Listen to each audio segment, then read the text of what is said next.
Uh, we're doing it live. We're doing it live. Okay. Hello and welcome to episode 28 of A Girl, a Guy, and a Movie. My name is Bruce. I have Janet with me tonight, and we will be discussing the 2003 film GOTHIKA. How are you doing tonight, Janet? I'm doing good. Not too bad. How are you? It was a Monday. That's all I'm going to say. It was a Monday. It wasn't a case of the Mondays because that would mean bad. But it was just one singular Monday, and it was meh. So I started today off by watching this movie, and it was okay.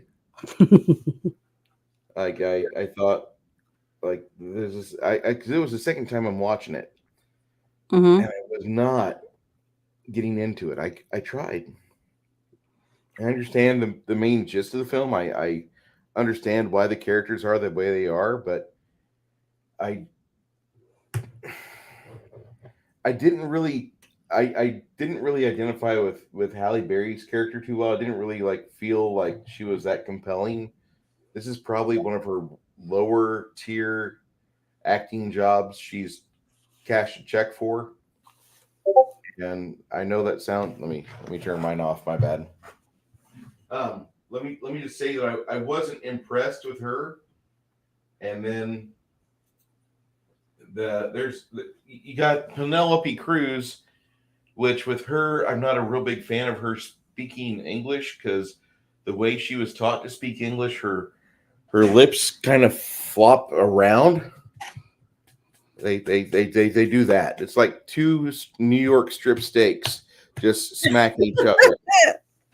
And I didn't notice anything like that. I guess men just see other things that women don't see. Every time I see Penelope Cruz, I look at her when she's trying to speak English, and I'm like, it's so cute. It's able to get it out, but it doesn't look right. My uncanny valley kicks off every time. And I hate that because it's just a curse. It is a curse. And I felt just the opposite. I felt like for a tortured soul that she was supposedly was, because we didn't know anything really about her character when you see her at the beginning. So for me to see her and the way she was acting, she just seemed like someone who was totally crazy. And I thought she did a very good job at it. I bought her as totally crazy. So. I completely bought her as totally crazy. She starts the movie off and she doesn't take her foot off the pedal. There's a driving joke later on in the movie when Halle Berry was filming this movie. She looked up how to drive and found Deanna Troi taking the Starship Enterprise through space and wrecking into shit. So apparently that must be how you do it right. Let's see, I try not to watch anything or read anything. Even though I'd seen this movie before, I tried not to add any ammo or take away from the movie about looking up the characters, whether they've been arrested or anything. I just tried to focus just on the movie and what I got from the movie. So I usually do that pretty well. I usually can do that. I just don't. I come pre-based. See, I like movies that aren't really, if they're thrillers. I like scary. To me, it's scary when you don't know what's about to happen. Seeing a bunch of people getting hacked up while their boobs are flashing or whatever, to me, is just a slasher film is not scary. A thriller where you don't know who the nutcase is, or what's about to happen to the person, or whether the person you're watching is the serial killer or the psycho or whatever, is what I think is important to make a good thriller. And, basically the story has to be decent enough to keep you involved. Now, the thing is, when they opened the scene, I would have done it a little differently when you get deeper into the story about the person that supposedly appears, out of nowhere. Mm-hmm.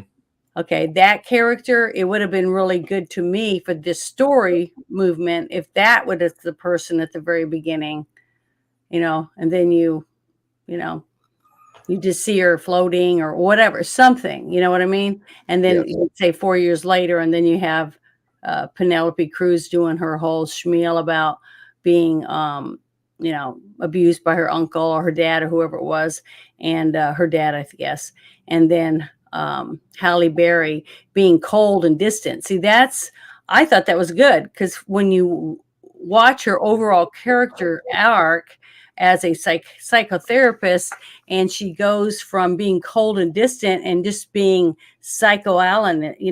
analyzing the people she's dealing with, and then all of a sudden being put in the same situation as they are, she sees it from a totally different perspective. That is the story. See what I'm saying? So I just guess I'm able to read between the lines when other people apparently aren't. But I'm sure other people had to have liked the movie, not just me. But I liked it, I guess, from totally different reasons than other people. Because it has a good setup. The first half of the movie is worth watching, and if you get hooked, go for the second half. But I experienced a disconnect at around minute 47. yeah, but what was it? What was it that you feel like just took you out of the movie? Penelope Cruz? It was Penelope Just her Cruz, overall character? mainly not her overall character, but just her performance. The words were okay, but just Penelope, I love you, but please don't do English speaking roles. Well, see, the bad thing is, okay, the one thing that I was able to accept, I guess, depending on where you live in a city, you're a psychotherapist at a psych ward, a psychiatric hospital for, the criminally insane or whatever. You don't really know if everyone in there has been murdered someone or why they're in there. You just know that they're nuts by the as the story goes along. The thing is, everyone's not going to speak English. You're going to have Hispanic, you're going to have Haitian, you're going to have Asian, people from India, Africa, all different places, especially if it's in a psych ward in a big city. So her having a different language or accent to me didn't take away from her role whatsoever. She just it's not her accent. It's not. It's just her flappy lips. Her flapping lips. When I see those flapping lips, and I'm like, ugh, it's gonna be one of these movies. No, well, I didn't even look at anything like that. I didn't look at her lips or Halle Berry's lips or anything like that. Once I figured out what was going on, because I didn't see it a mile away, but I kind of had a clue with Bernard Hill, just with his general physicality and the way the young girl looked. I'm like, well, they wouldn't have a blonde-haired girl be born to a blonde hair or a very light ginger man, would they? I wonder if that's his daughter. And because it was just, they showed Bernard Hill long enough to be like, oh, look, it's kids, it's Theoden from Lord of the Rings. And then they take him off screen. And then the stuff with the daughter starts popping up. And I'm like, okay, this isn't bad. Probably what really happened is my inner dick mentality, my critic popped up. Mm-hmm. I'm going to just walk you through this. We have this really nice actor, John Carroll Lynch, plays an absolute smarmy bad guy. Doesn't really even smarmy it up that much to the last few minutes. Insert Wade Williams, one of my favorite bad guy characters ever. This is him from Dark Knight Rises. Not in Jag. Where's his stuff? Prison Break. This is him in Prison Break. Mm-hmm. Wade Williams looks like John Carroll Lynch. It looks like they couldn't afford Wade Williams, so we got John Carroll Lynch instead. And I don't mind John Carroll Lynch, but once I realized literally I'm looking at the same character, just this guy used his body in a way he probably should not have, and now he's wanting to kill people. And I thought, man, you don't really know that until the story progresses. But I saw him, and he did a Wade Williams-ish thing, and Prison Break didn't come out till like 2 years later. But it was like they gave the Prison Break guy, Wade Williams, here's a character from Gothica. We want you to act like this, but you're going to be one of the guards or the warden of this facility with Stacy Keach. It'll be great. Well, see, the thing is, in the movies, okay, when what they do is they send out the script. They send out the characters to different agencies and stuff like that for the child's parts, for the women, for the guards, for the background, for everyone, for all the different characters. And then people submit that they're interested, and then they come in and they read. It depends on the person. Now, Robert Downey Jr. I don't think he was big yet. I think he was just up and coming, starting to come up, right? Halle Berry was bigger than Robert Downey Jr. at this point. Yeah. But the movie, when they first got the script, they probably already had Halle Berry because she liked it, because she likes movies like the movie Kidnap and a few of her other movies have to do with child being abducted or saving a child or rescuing someone, things like that. Most of the time she likes movies like that, especially her ones that aren't blockbusters. She likes to be involved in movies where there's children being helped or saving children, in some form or whatever. Yeah, or other people. She wants to be a good person. She likes her personal point of view is that way. She wants to bring attention to those types of things that are going on. Okay. Well, so she was probably already attached to the movie when the script was being, sent out to get the other actors. Now, the actor you were talking about that plays the sheriff, John Carroll. And he was in American Horror Story. He played the killer clown guy. Okay, I've met him in person. He's a nice guy. I mean, but he probably is great. Yeah, and he probably read for the part and did certain things, and they liked it. He seemed like a good old boy, character. Yeah, they liked it. So that's why he got picked. It's usually comes down to the director choosing who he wants for each of his parts. Then they, depending on whatever, they do a few scenes and he says, yeah, I like this person or whatever.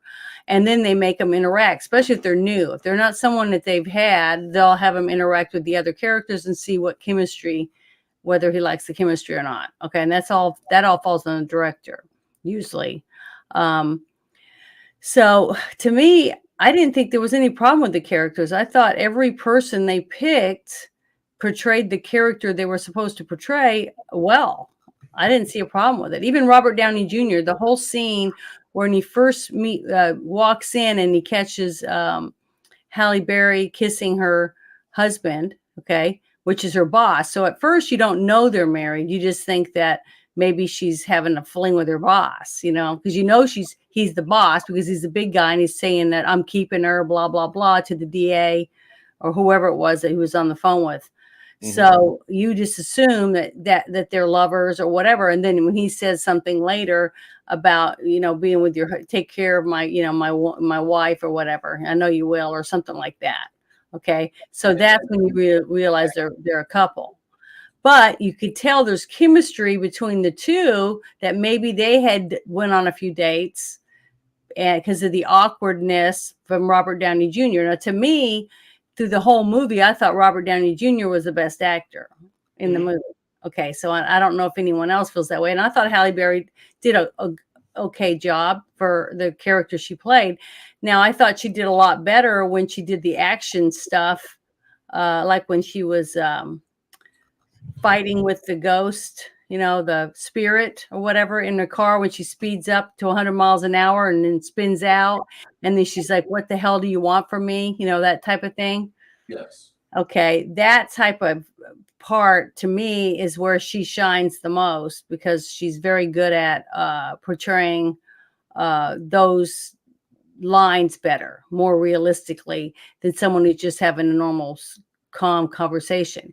But also the scenes where she's interacting with Robert Downey Jr. I thought were really, really good compared to her interacting with other characters in the movie. Now, I don't know if that's just because I thought they had good chemistry or what, but I thought those scenes were more believable. But I did think Penelope Cruz played her part very well as the messed up psych patient, because she was able to get me to want to know more about her. What happened to her? Why is she in this, prison? Who did she kill? I mean, there's a lot of things pop up. But then when Halle Berry wakes up after she sees the girl in the road and she catches on fire, okay, you see that, and then it cuts off, and then you see her waking up, and it's zoomed in on her face, and it starts to zoom out, and you realize, you think she's in the hospital or whatever at first, and then you realize that she's in one of the cells that her patients are locked in, So then you're like, oh shit, something bad happened, because you don't know for sure what happened. And it isn't until Robert Downey Jr.'s character explains to her that she had murdered her husband, and that she's been in there for 3 days, and she was in a catatonic state when they brought her in, and this type of stuff. So I thought all that was really interesting.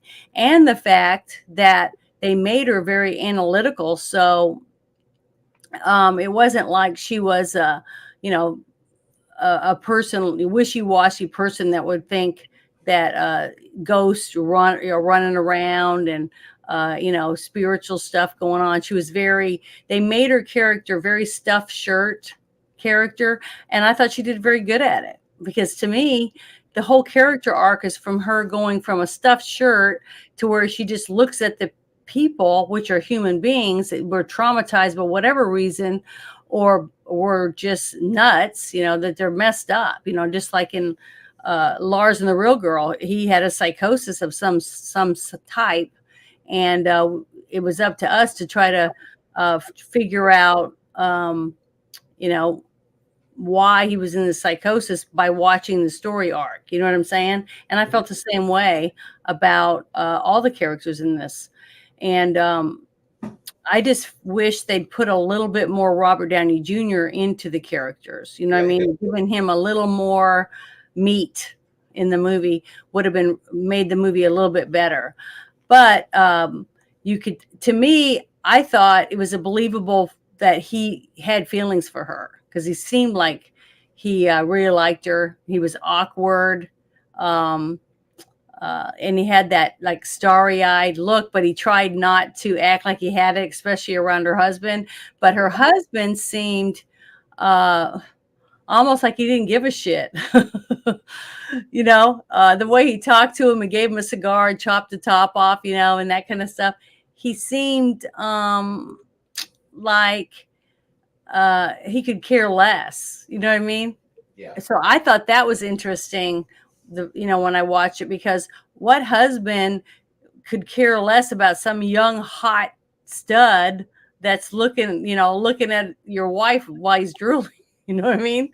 Basically, and that's what the feeling I got. So I thought that whole situation between them three was very awkward, and it caused me to really zoom in on what's going on with these three. You know what I mean? Did you not get that sense at all when you were watching that part? I got there was something going on between Charles Dutton's character and Halle Berry, but whenever he announced that they were married and had been for a while, I was very surprised.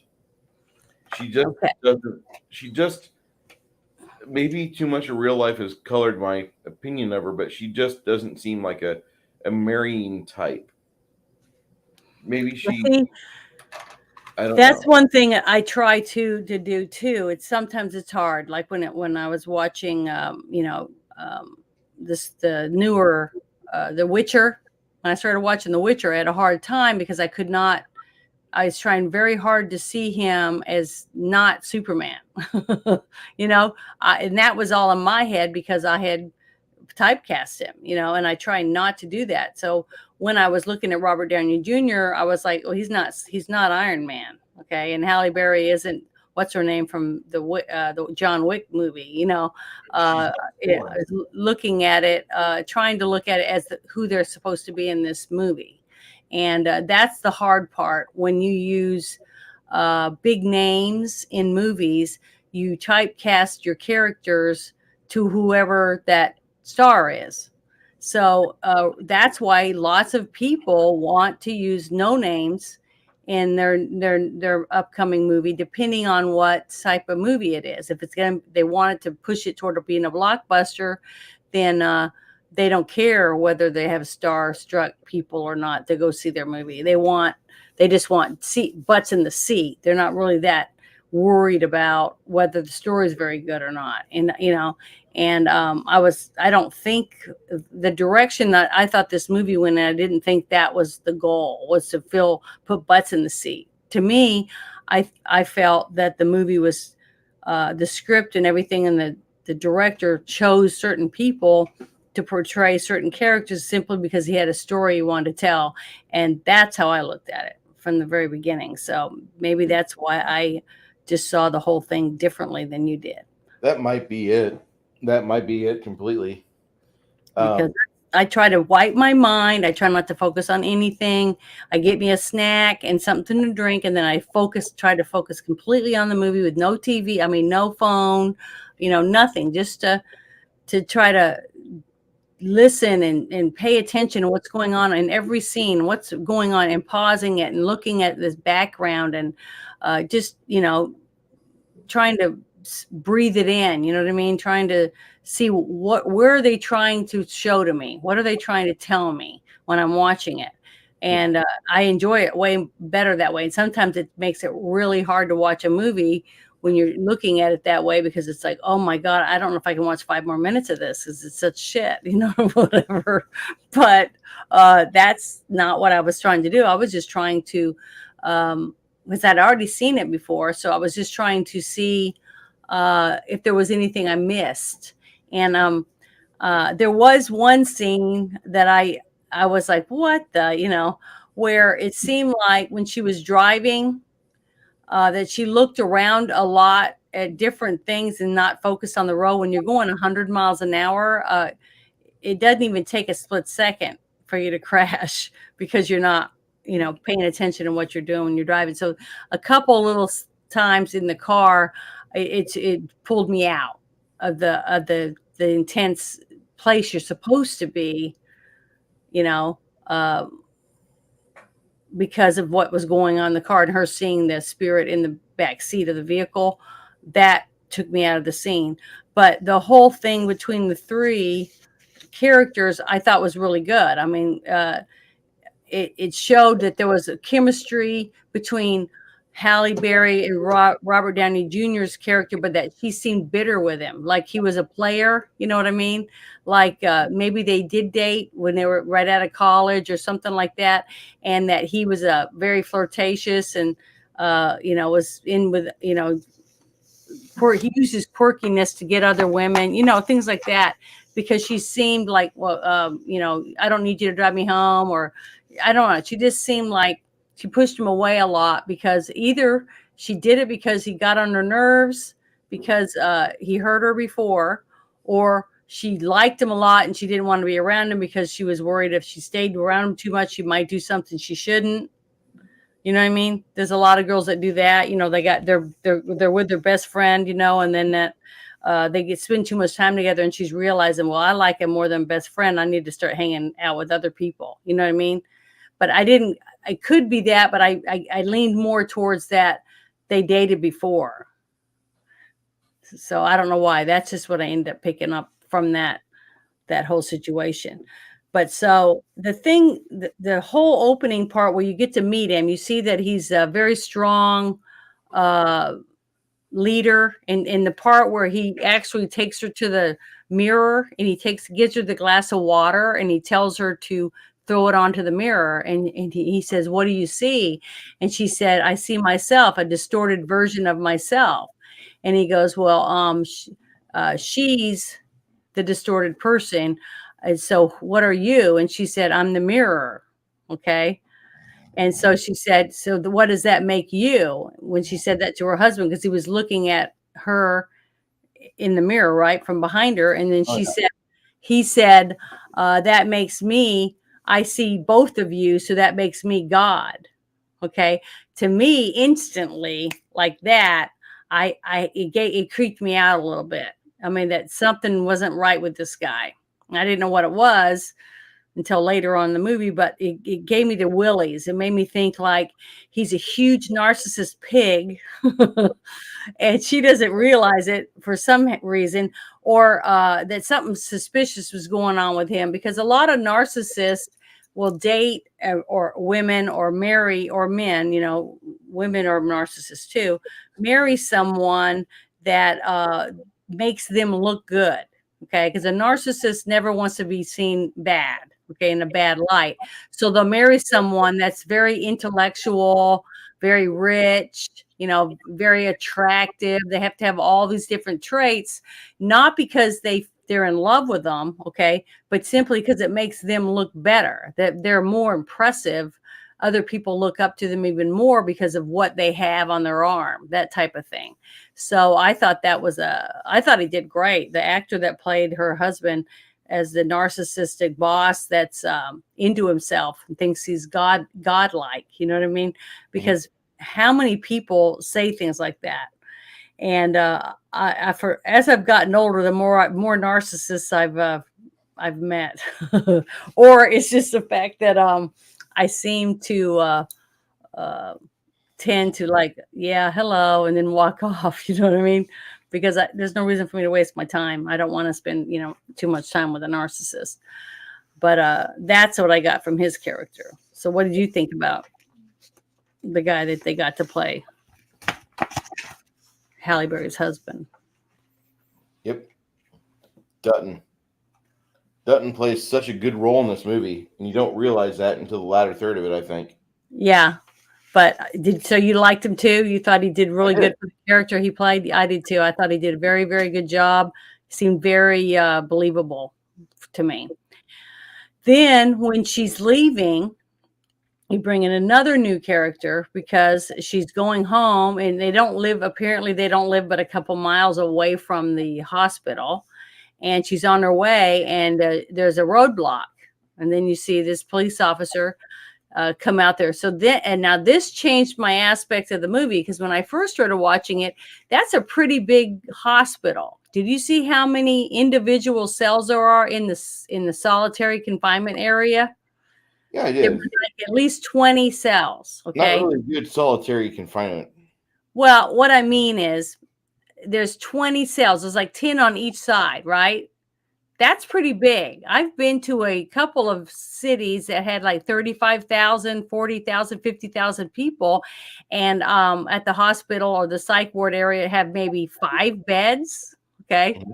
And that's a pretty big city, a town or whatever.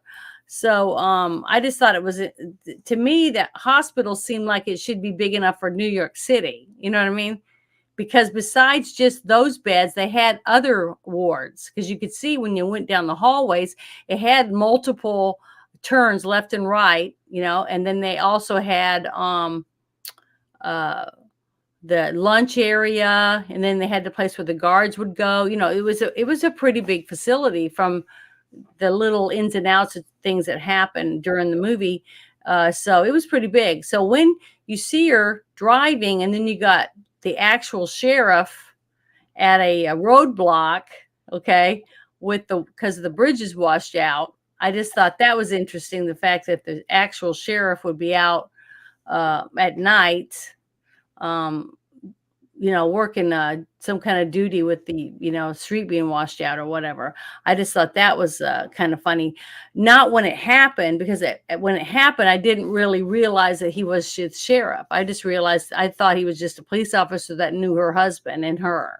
You know what I mean? Did you know he was sheriff right off the bat, or? Not off the bat. It took a few lines of dialogue, then I started piecing them all together. But once he reveals his whole identity, I think about the 10th line he speaks, he starts putting it all in. And you start going, okay, well, that's why he said that earlier. Yeah. So, so to me, that was interesting. But so she had to take a different route. And then when he tells her to go down this other road where there's this, one of those old timey bridges that I think are so cool. I just absolutely love bridges. I've gone on a few side roads on vacation just to see old bridges, old trestles for train tracks and stuff. I guess I'm just weird in that aspect, but it's very interesting to me, the old architecture of some of these old bridges.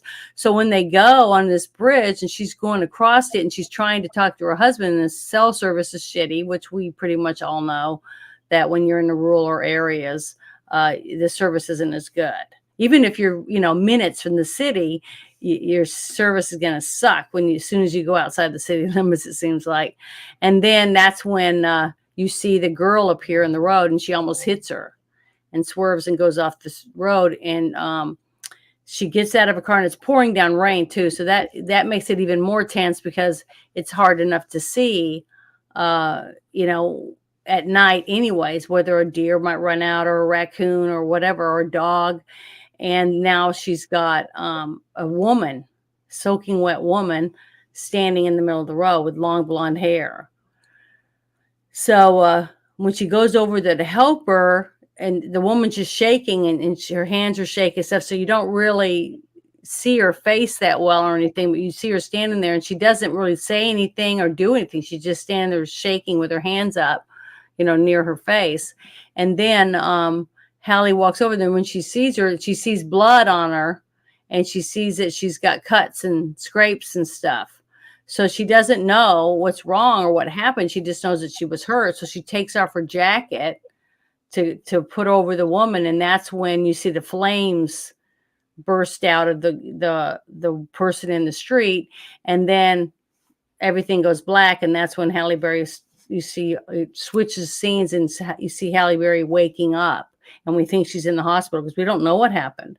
So that's basically when the story starts, the actual story about Halle Berry trying to find out, as we do. She's finding out as fast as we are what happened and why she was unconscious for 3 days. And I thought that was I thought it was really good, the way they led up to it and how they opened it up. Yeah. The script is okay. I mean, it lacked some definite pizzazz. Well, I'm just trying to think where I would put pizzazz in it when you're trying to explain something that you can't really. I mean, if we see her at the beginning of the movie doing the thing that she's accused of, then it takes that whole reason behind why she did it out. You know what I'm saying? There's no story there anymore. It's gone. So they had to have her be unconscious and us find out along with her, because she's like like she said, she's in shock. But basically, as it goes along, that's when we realized supposedly she was possessed by that woman that was in the street. Her spirit is using her as a vessel to get revenge for her death. And to maybe bring awareness to somebody to help the other women that have been killed or missing. So I thought that whole aspect. And I believe in spirits. I believe in ghosts. I believe in trapped entities on our planet. So, so maybe that might be another reason why you seem to be the type of person, I don't know if it's true or not, but you just, so far that I know about you, that you seem to be more believable in believing that someone might come running into a house with a machete or an axe and just chop people up and kill them, because they're crazy or they're nuts or whatever. Then a ghost would come in and possess someone. You see what I mean? So I'm just the opposite. I believe more that a ghost would come in and move furniture or do creepy things than a person's going to break my door in and chop me up with a machete. I don't know. That's just the way I look at it. I just don't. To me, that's more believable. When you got millions and millions and millions of people in the world. But I mean, you don't believe in ghosts or anything, do you? I do. Oh, you do? Okay, because you just run around this apartment. You do what? I've got a ghost in my apartment. I have a ghost that's in my apartment. You do? Well, heck, that's interesting. I see a shadow out of the corner of my eye, And then like there's been a handful of times where I've seen like a shadow person standing there looking back at me, and where the eyes are at, I can see it glaring at me from like my bedroom entryway. I'll be in the kitchen washing dishes. She's seen like a 3-year-old kid running through the walls. Mm-hmm. She's seen that a couple times. And then there's other stuff we've seen, but for like the ghosts, those are what I've seen. And she's seen a shadow person about 3 times. But this film doesn't really go into explaining really super well till the latter half of the movie. And I was expecting them to at least take some pages. They didn't really explain or like give the ghost information. Even if they just had one guy listen to Art Bell or George Norrie at night, make the dead character believable. Yeah, if they would have one of the things that I had the problem with, now the part where she's okay, when she is meeting, what was the guy's name that was the father of the girl that went missing?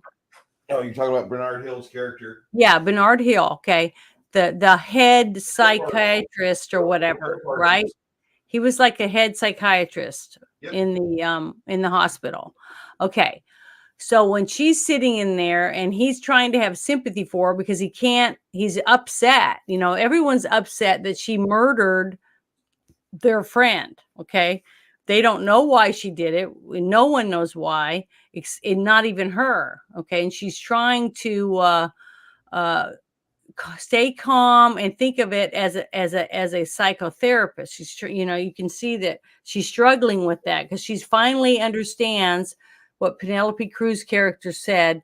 I don't trust anyone because how can I trust anyone when everyone thinks I'm crazy? Yeah. So basically she's thrown into that mix now. She's now a member of the people she treated. Yep. Okay. So she's on the opposite side of the wall now. She's on the other side of the glass looking out. And they're looking in at her like she's a specimen or something, a lab spec.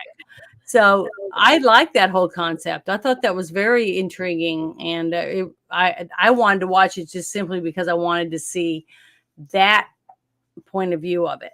Well, the thing is that when she's sitting there and she looked over and she sees that box, like he had been cleaning his office or whatever and moving things around. And I guess he decided to take that picture. He was going to take it back home or whatever, because there was other items in that box too. And she gets up and walks over and picks it up. And the way the camera angle went on it, and it has her turning the the camera's turning as she turns the picture. Yep. So we can see it right side up. And she's, who is this girl? And it's harder for us to understand that it's exactly the same woman, but she recognized her because she was wet. Her hair was all hanging down in her face and she's blood on her and stuff. So it was hard for me to realize it was the same girl until she said, this is the girl. And then I was like, oh, that's the girl, but that's her all pretty with her hair pulled up and fixed, for school or whatever. And that he goes, that's impossible because that's my daughter. And she died 4 years ago. Okay. And they thought she'd commit suicide, but you don't find that out at that moment.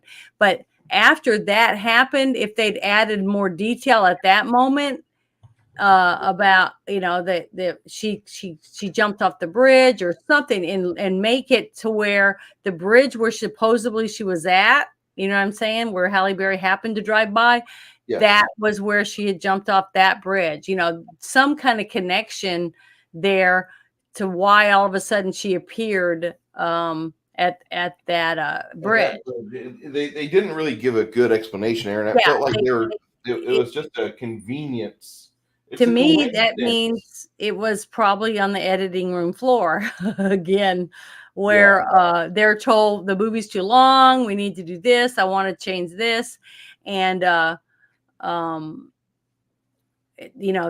that might have happened. I don't know, but to me, I don't know, but sometimes it's hard for the director to watch it and not see the parts that are taken out. Okay, so when he's watching it, even though he understands what's going on the way it is, We don't. The people watching it still, there's gaps. There's things that could be in there that would help us understand a little more.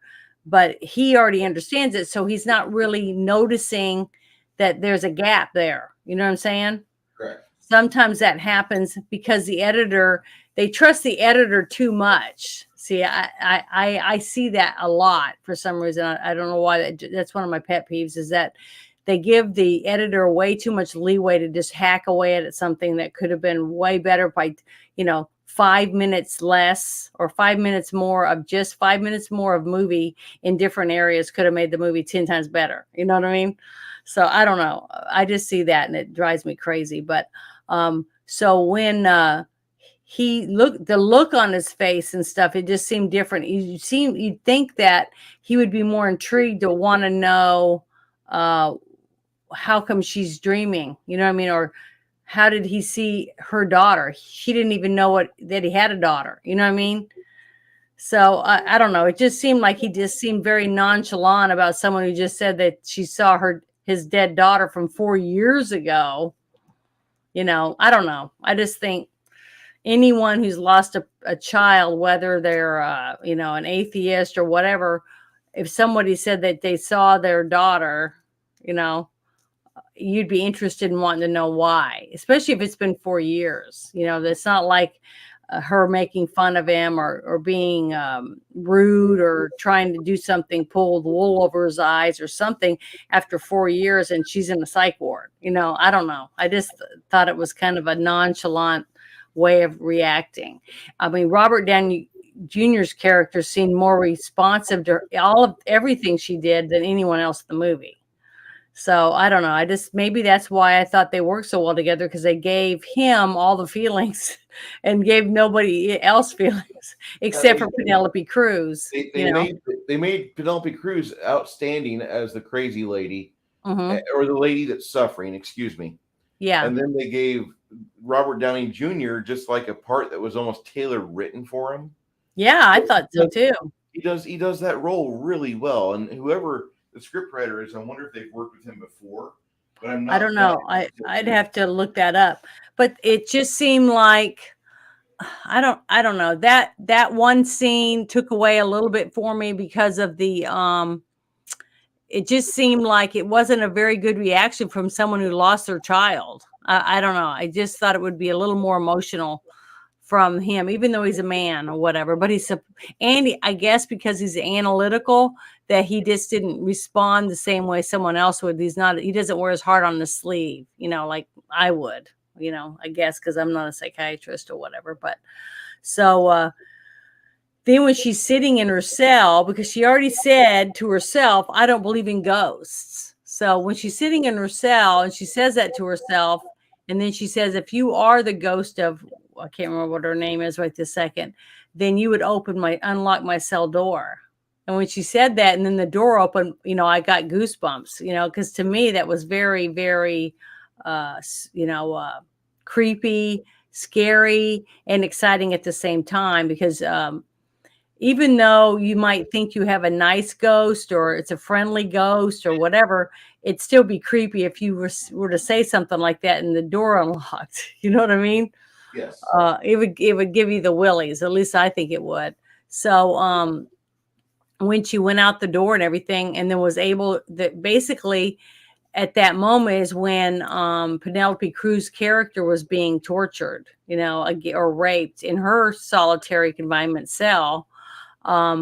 Which was kind of weird, because this was another flaw that I saw in the movie, is when you see the little man that's the cop or the security guard that's with the monitors, right?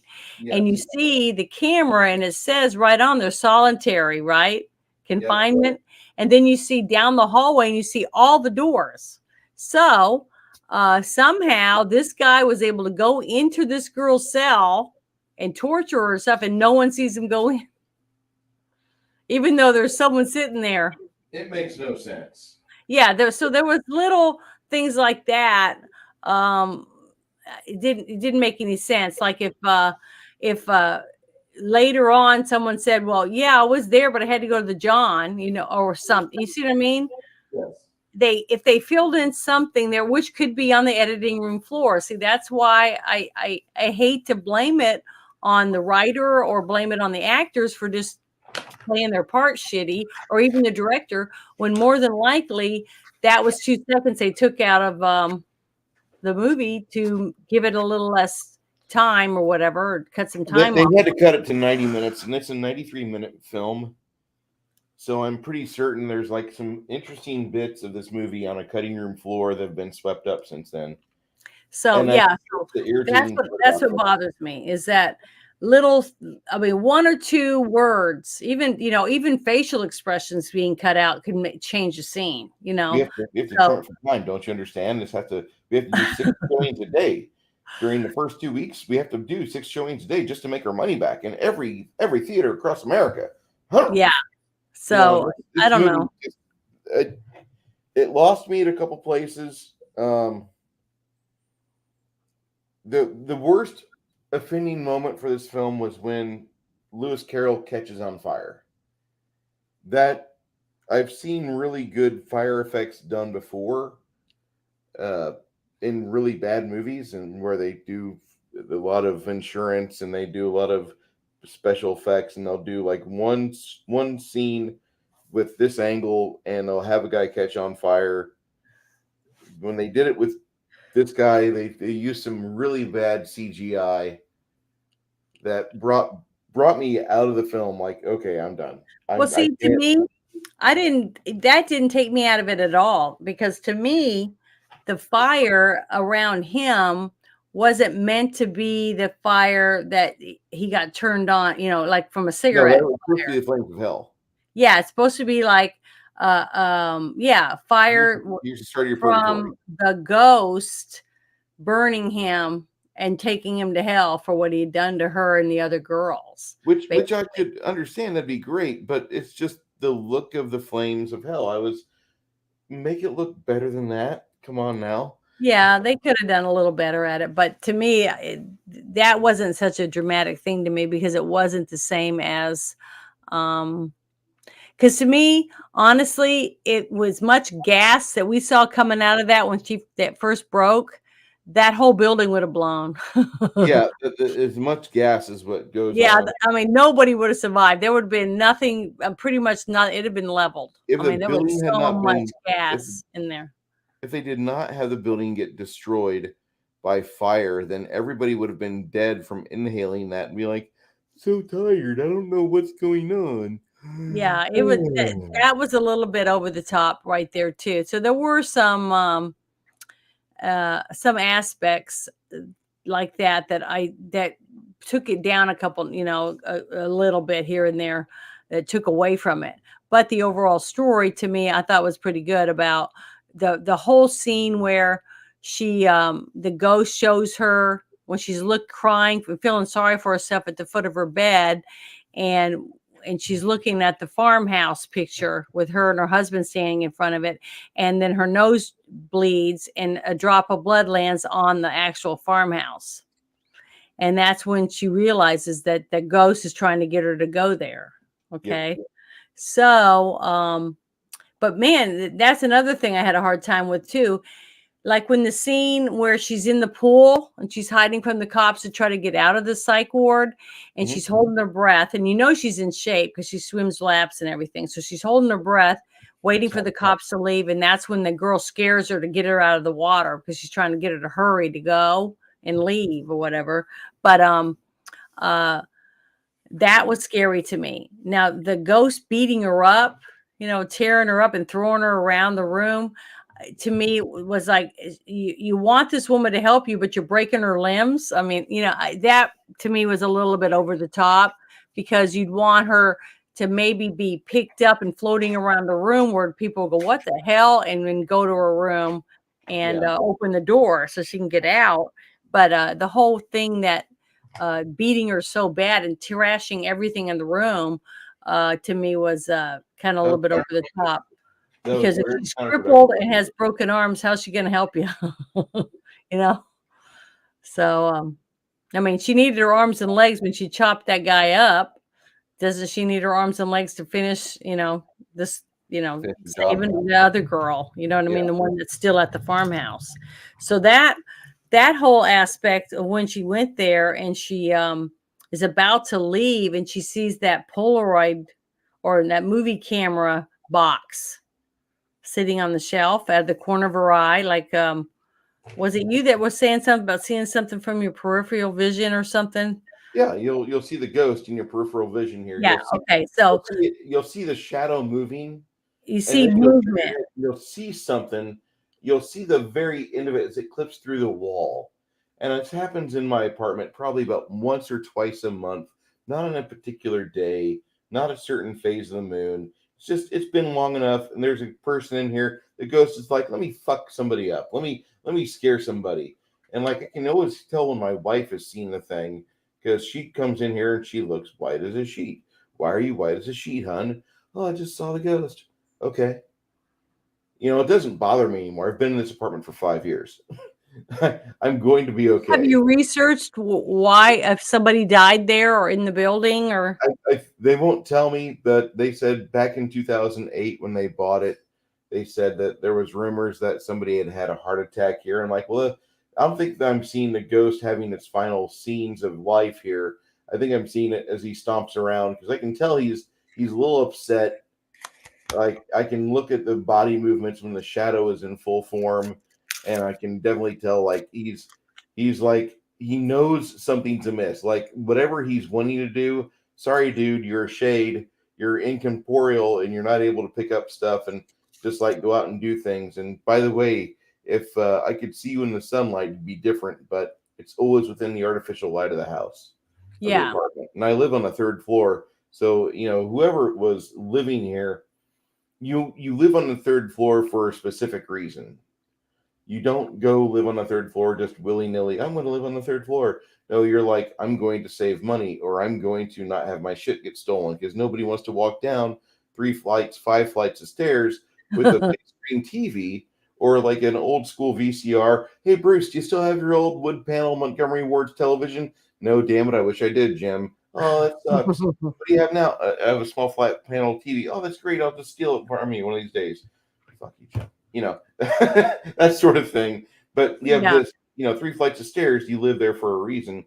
And, most people that have lived up here have kind of gone about the same mentality that I have. I live up here because it's a theft deterrent. That's why.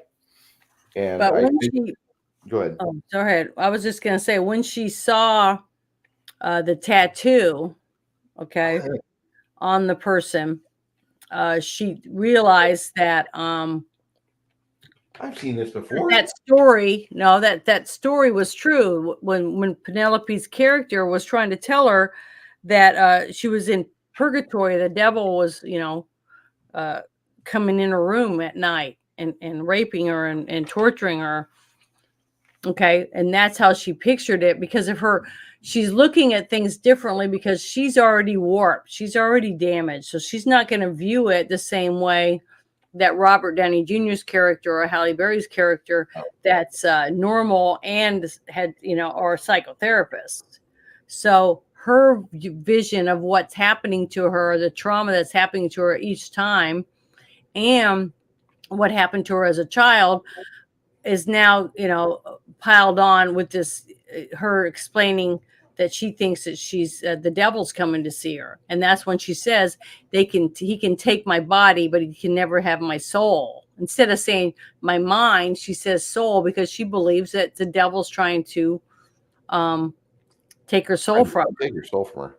Okay. So to me, that was a really hard scene for me to watch because I really felt for her character. I felt like she's trapped, she's locked in there, and no one believes her.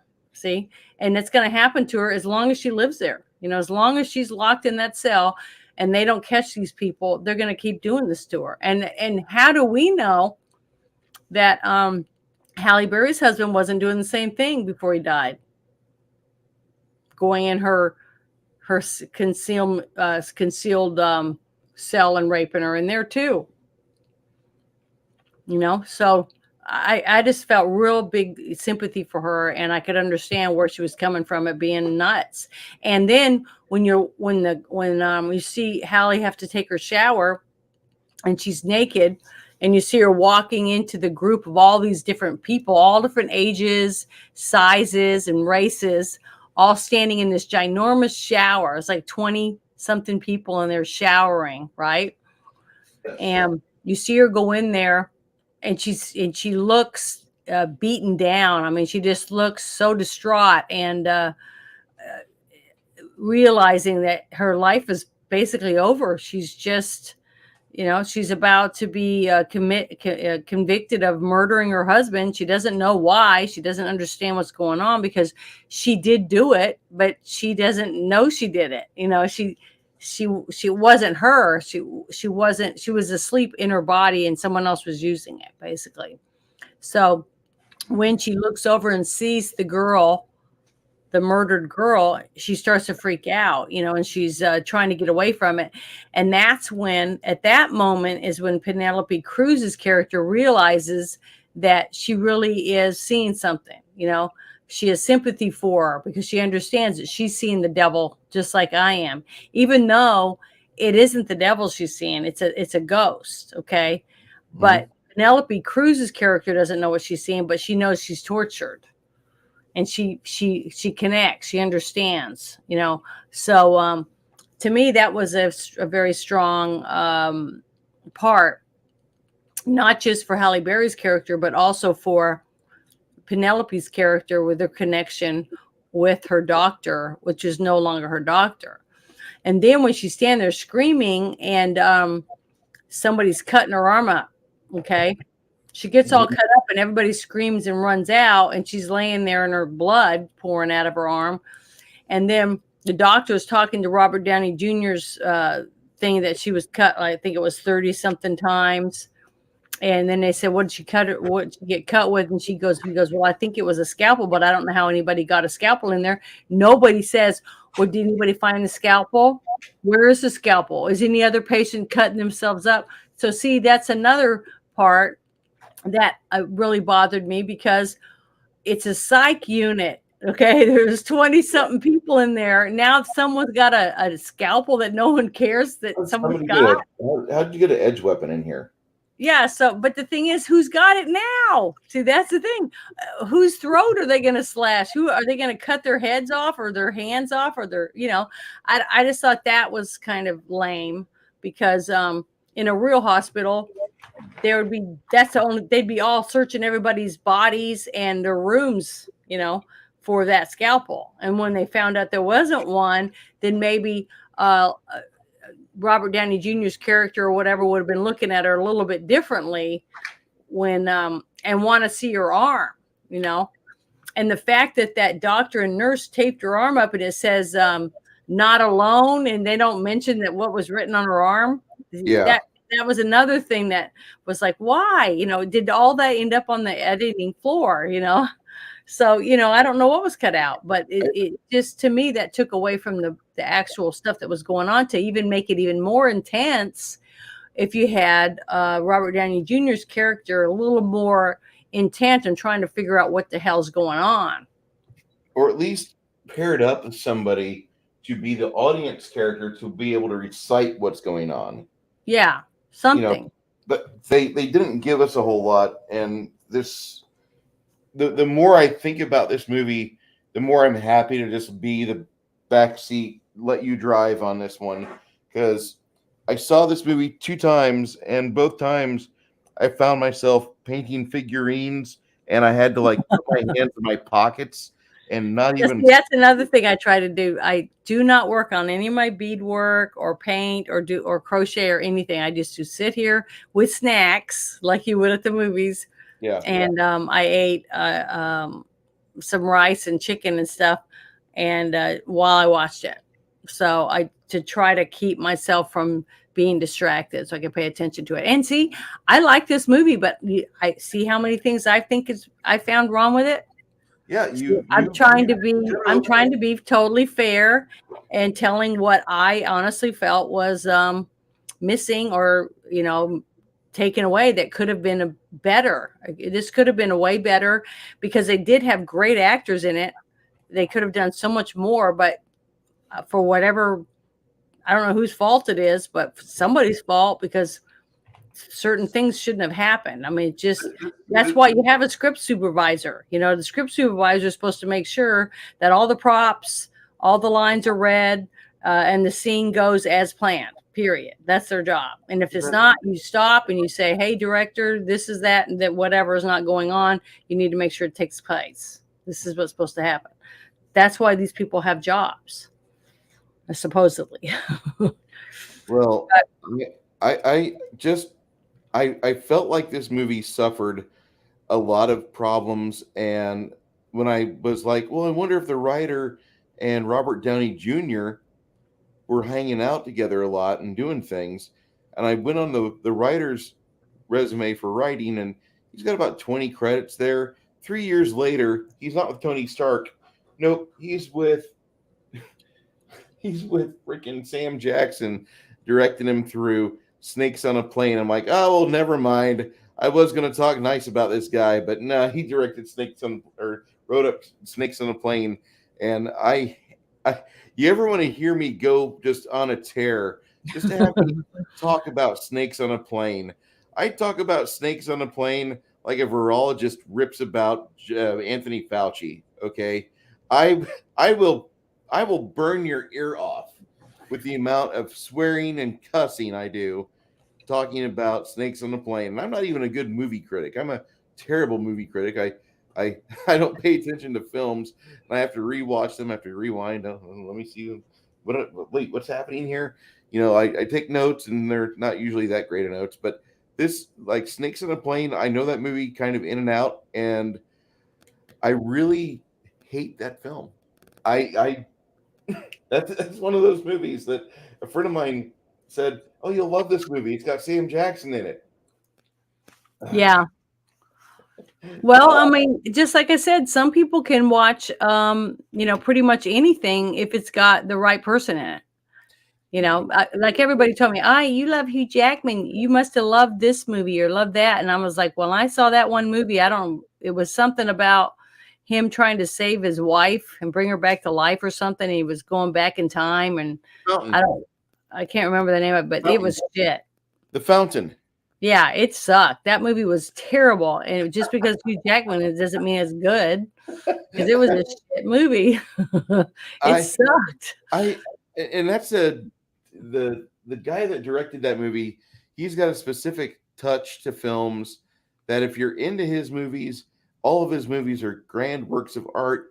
And if you don't like his movies, all of his movies suck. Big, fat, hairy cock.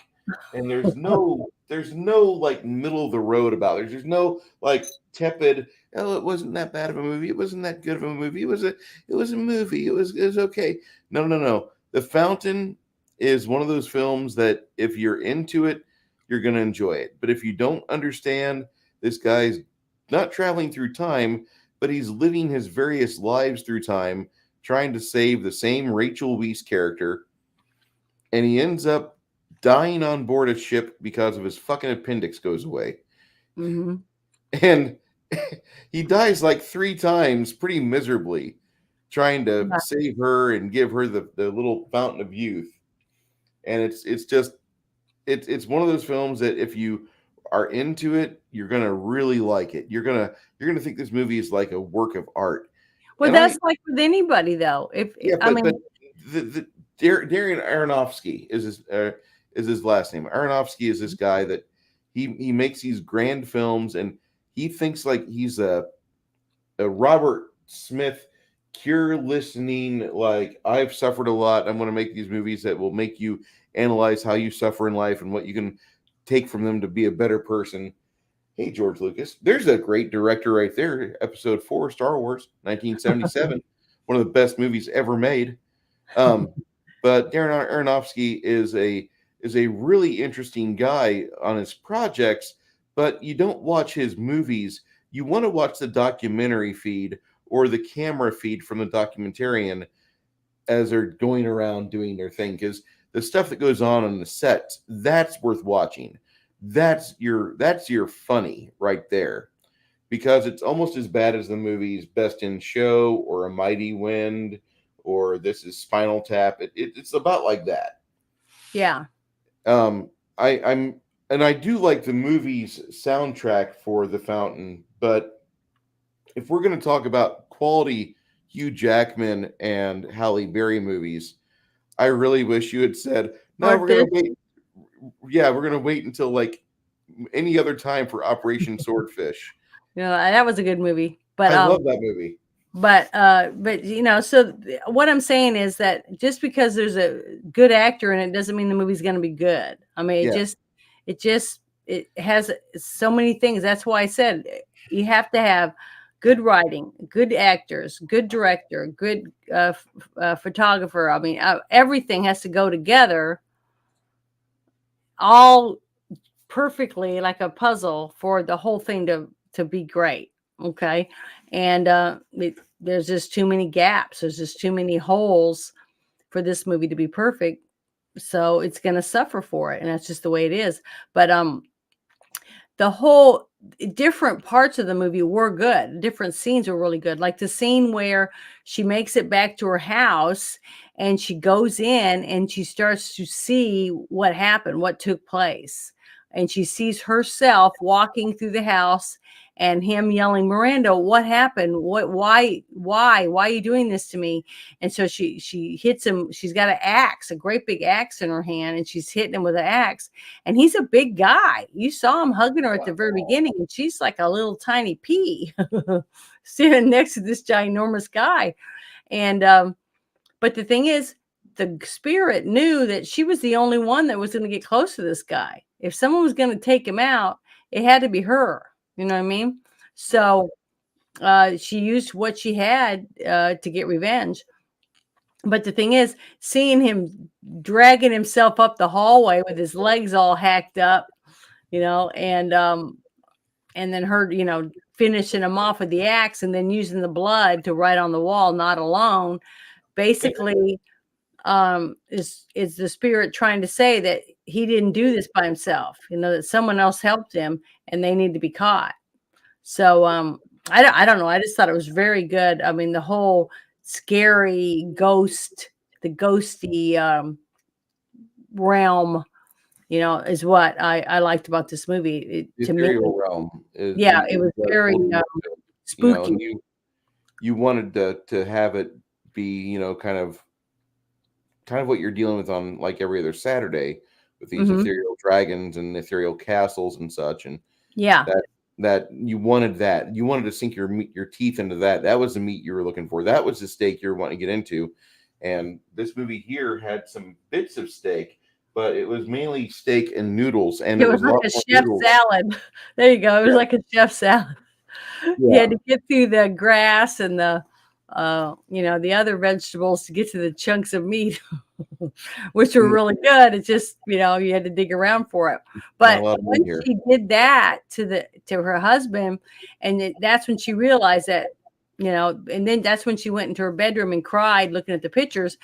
But, and I thought that was all well and good. And then the drop of blood, dropped out and landed on the farmhouse. And that's when she decided to get in the car and go over there. And then while she's there, she's walking around and she doesn't really see anything. And she's about to leave. And at the corner of her eye, that's when she sees the box that says digital camera. And she's like, what? Why would he have a digital camera? And that's when she goes back and she finds out the trap door and opens it. And then goes down there and finds a whole like pen down there where there's a bed with shackles and stuff and different instruments hanging around. And then she sees that the camera's blinking. So she rewinds it and watches it, and she sees her husband, climbing around on the bed with the girl that's chained up. And then he walks up to the camera, looking at himself, and he's fixing his tie, and he says, it feels good to be God. Yeah.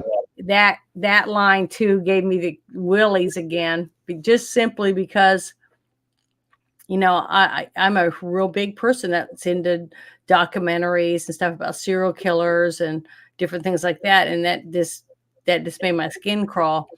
But the fact is that she starts stumbling around when she sees little bits of dust and stuff coming through the cracks in the floor above her head. And that's when I went, oh my God, that the other person that's involved in this is showing up at the house, and she's about to be caught. To have a visitor. Yeah, we're gonna have it get interesting. And Yeah, it's it's scary because she's gonna die because no one knows she's there because she just escaped from a mental hospital, you know. So when it ends up being a totally different cop, and he's a big guy too, and then the girl from under the stairs reaches out and grabs her, I jumped, I screamed and jumped because that scared me because I wasn't expecting there to be someone under the stairs. The first time I watched it. The second time I knew, I just couldn't remember exactly where the person was. I was waiting for that part. But then I was like, oh yeah, I forgot she's under the stairs. So that basically gave her a reprieve. By saving the girl, it opened it up to where more investigation would go in because now she might have had a reason to chop up her husband because she snapped after she found out what he was doing to these young girls. So that was like, I thought that was really good. That was like, brought it up a notch from where it had dropped because of that whole scene. And I thought that whole scene in the basement and stuff was really, really good.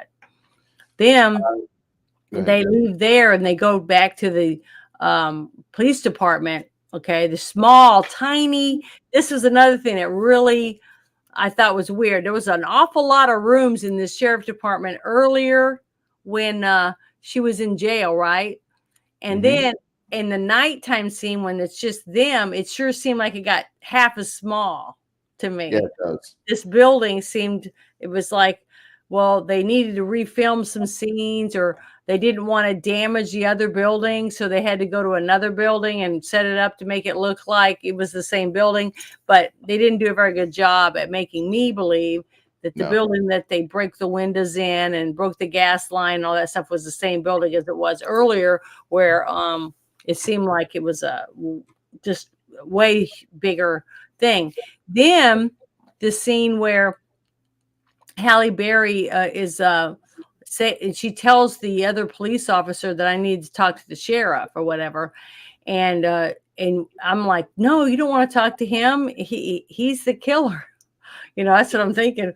And then when he comes back there, I'm like, I feel scared for her. And plus now it looks like there's like 2 cells in the whole jail. Maybe it was just the women's cells or something. I don't know, but I don't know that really small cell block, isn't it? Yeah, it seemed like, I don't know. To me, it was a huge dramatic change from earlier when she's sitting she sees her lawyer and it's a great big, open room where people can visit, a visitation center or room or whatever. And then the part where she was being interrogated, she had the lawyer, the sheriff, and Robert Downey Jr. all in there, right? Yep.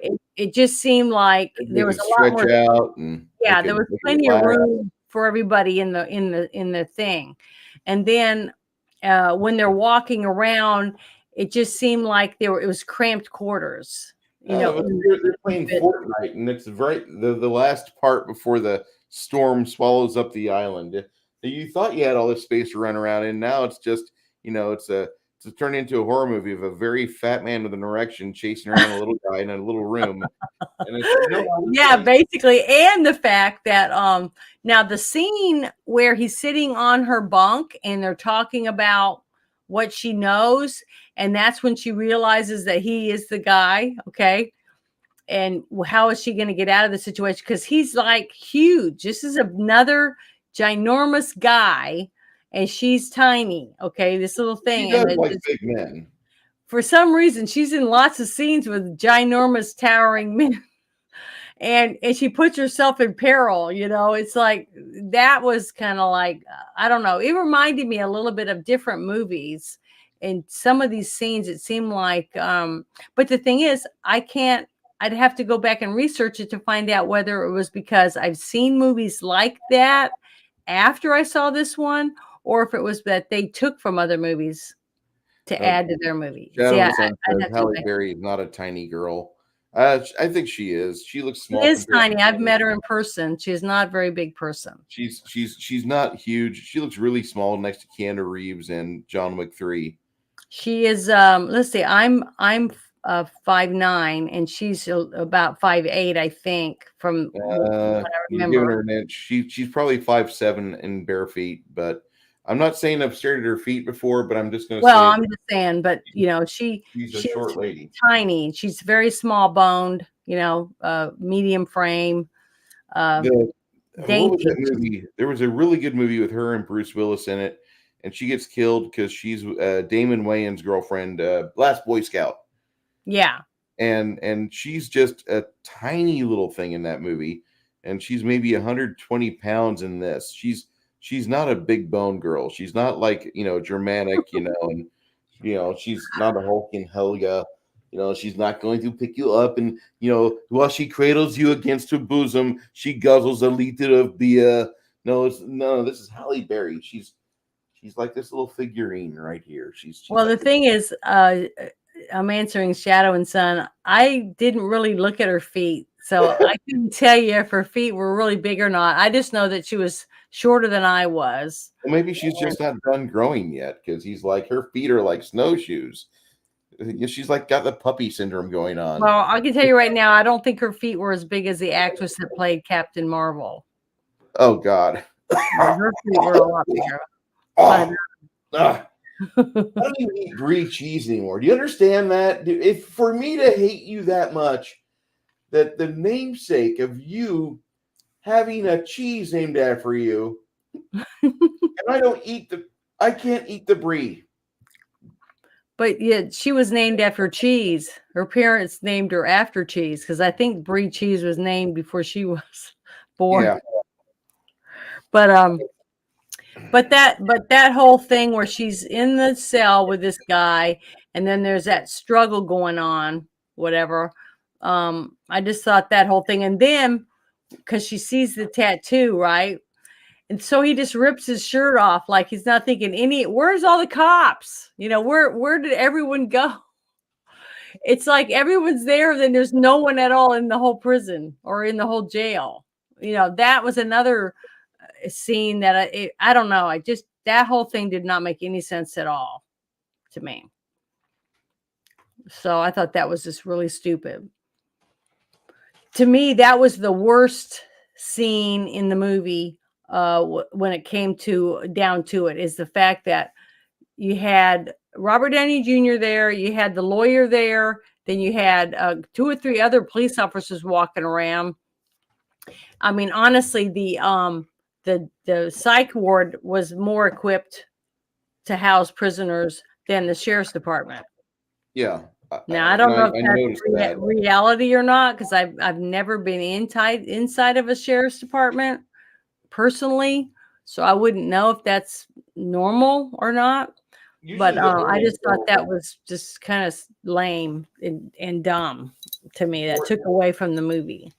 I'll share some insight for you.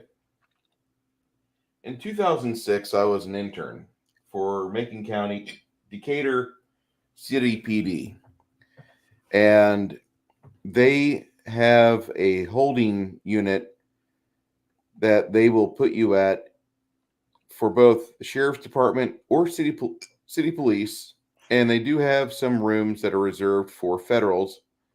If the federals come and they want to have like nicer equipment, don't want to have to deal with all the gum under the desk, because the fucking third shift cops will stuff the gum under the desk so your knee hits it, and now your fucking dress blues are ruined with bubble gum on the knee. They do shit like that. So yeah. So, sleepaway camp. Yeah, you're right, Tommy. I should do that. God, Tommy's like, Brie Larson is a shaved Sasquatch, I'm certain. Yeah, she just recently got her boobs done again, so I expect she got a breast enlargement. If not enlargement, just shaped better, because there's been a few times she's been on TV, and I've watched King Kong a couple times, and there's not like a lot of like glamour shots in that movie, but her going on like the talk show circuit or going into conventions. She's putting her puppies out there. She wants people to pet the puppies. That's all I'm going to say. Well, the few yoga scenes or videos I've seen her do, she doesn't have very big boobs. They look like they might be B cup. They are B cup, but they're like really pushed out and like tried to be. Well, that means when you take a B cup and you push your hands underneath your boobs and push them up, okay, and they look bigger when you push them up like that, right? Yeah. But you have to fill in the gap. So if she puts on a bra, there's padding under there to push her boobies up. Okay. I'm pretty certain I've seen that before. There's not that just means the top half is real and the bottom half is not.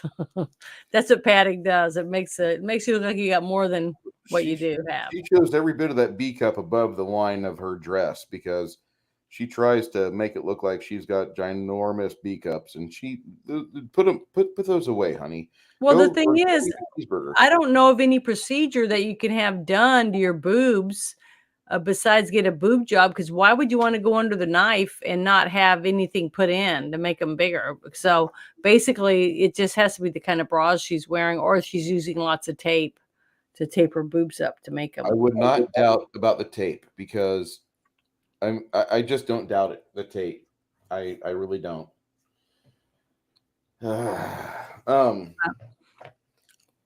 Janet, you can rant on about this film. Okay. Yeah, if you want to, I'm not saying go ahead and you can talk like Bruce talking about snakes on a motherfucking plane, but I really, we could talk about the movie for next week. Okay, well, what's the movie? What movie are you choosing for next week? Near Dark. Near Dark. It sounds familiar. I think I've seen it. It's a 1987 Gale Hurd movie. Mm-hmm. And Gale Ann Hurd, I believe, is it Gale Hurd? It's the ex-wife of James Cameron.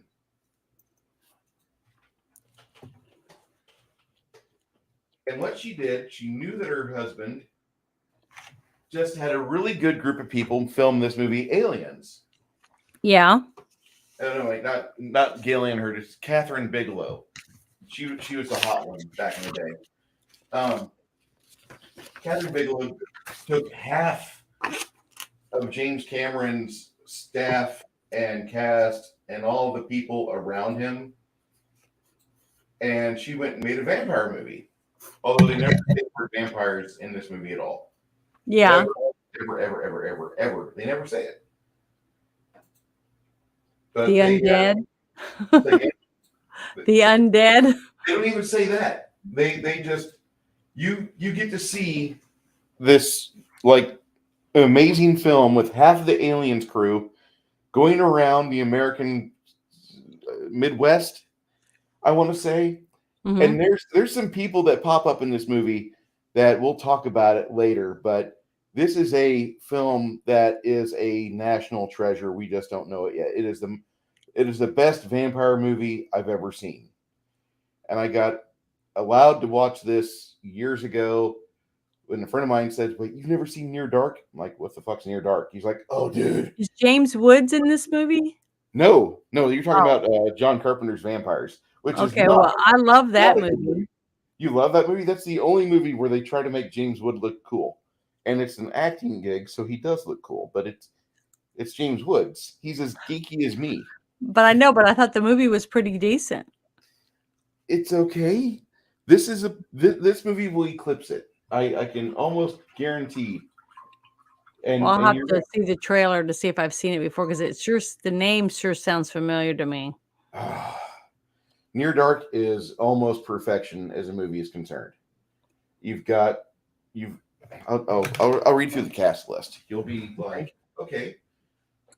So is it like what was the name of that other movie? Hold on, I gotta think about it for a second. Is it one of those movies where bunches of stars are just in it for like 2 seconds because they told their friend they'd be in their movie? Nope. You've got Adrian Pasdar, which he's really not big, but he plays Caleb in this movie, and he is a actor that he's been in a few movies, not really big movies. He was in Carlito's Way, he was in Queerfish in God's Waiting Room, and he was in Heroes as Nathan Pastrelli. Mm-hmm. Then his love interest is Jenny Wright. Jenny Wright's a lady you've seen before in numerous shows. She's probably most famous for being in Young Guns 2 as Jane Greathouse, or The World According to Garp as Cushy. Well, can you give me like the breakdown of what the movie is? Sure. A small town farmer's son reluctantly joins a group of vagabonds after he is bitten by a beautiful drifter. And you get to witness what a day in the life of being a vampire would be like. Where you go out at night and you find some dive bar and you rattle the cage of some of the people there, and then you grab a couple of them, take them to your van, go find an empty hotel room, kick in the door, and spray paint the windows black so you can deal with the sunlight trying to stream in, and wait there till the sun goes down. And this is a movie that you've got Lance Hendrickson. He plays the lead vampire. You've got the lady that plays Vasquez from Aliens, and you've got Bill Paxton in this. Yeah, movie. I like him. You're going to see this movie, like, we're going to have to watch this film. Like, it's one of these movies. Like, it's one of the best films I've seen. It's easily in my top 4, maybe top 3.